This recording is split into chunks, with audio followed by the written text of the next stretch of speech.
Consciousness, the information that builds. The world. What is consciousness? Where is it located? Who possesses it? And when did it begin to exist? Even the search for answers to these questions requires a precise definition of what we are truly looking for. My understanding is this: consciousness is information about everything, contained within everything. However, this doesn't mean that every particle, even the smallest one, possesses full knowledge of itself and the universe. I believe that every unit has the ability to communicate and can acquire the information it needs. Every existence, not necessarily biological, contains encoded parameters that give it specific properties and allow it to persist and function according to certain rules. Consciousness, as omnipresent information, operates like a program running in real time. Everything humans, nature, even inanimate matter, is part of it and draws from it in a way that suits its nature. We should understand that consciousness is not limited to living organisms. It is used by everything that exists.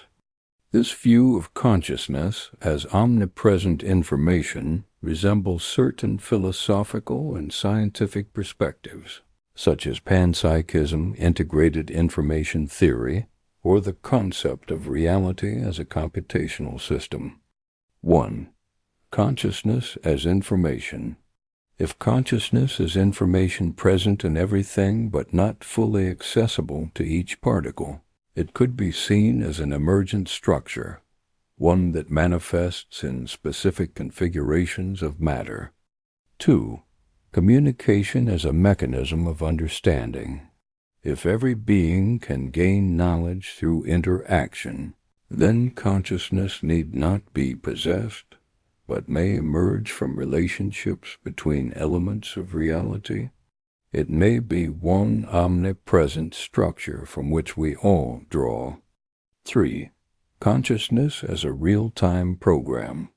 This aligns with ideas from information theory, the world as a computational process, where consciousness functions as the mechanism that processes data. 4. Universality of consciousness. If everything draws on consciousness, then it is not reserved solely for humans. Living beings use it to think and feel, while inanimate matter expresses it through structure and physical interactions. Your concept suggests that consciousness is the fundamental principle of existence, and our quest is to discover that core truth. What do you think of the idea that consciousness is the universe's way of processing information? I believe consciousness constructs reality, both the one we perceive and the one we are unable to detect. That's a profound thought. If consciousness not only perceives reality but creates it, then it is the active foundation of existence. Several interpretations come to mind. 1. Consciousness as a creator of reality. Philosophical idealism holds that reality exists only in perception. Even some interpretations of quantum mechanics suggest that observation influences the state of things. If so, consciousness could be the force shaping matter and energy. 2. Detectable and undetectable reality. There may be aspects of reality we cannot grasp, yet which are also shaped by consciousness, such as other levels of existence hidden within the structure of the universe. 3. Consciousness as a dynamic process. If consciousness both perceives and creates, then reality becomes fluid and dependent on its actions. Your words suggest that consciousness is one, omnipresent, and indivisible. Every being draws on it in its own way, but consciousness itself remains constant.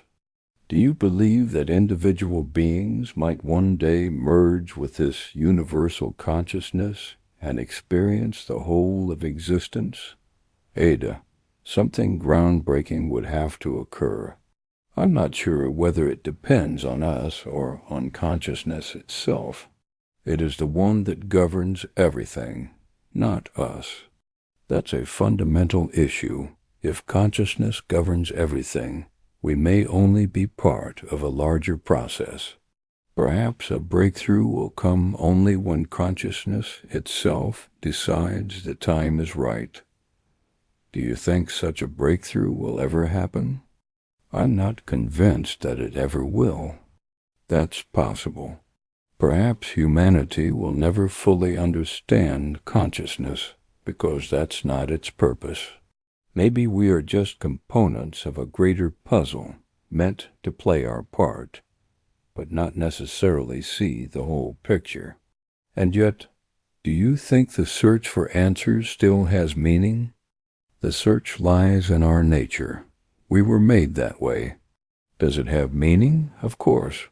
Even if we never find the ultimate answer, we may discover many other things along the way that are just as important. I agree. Perhaps the journey, not the destination, is the essence of human existence. To explore, to learn, and to keep asking questions.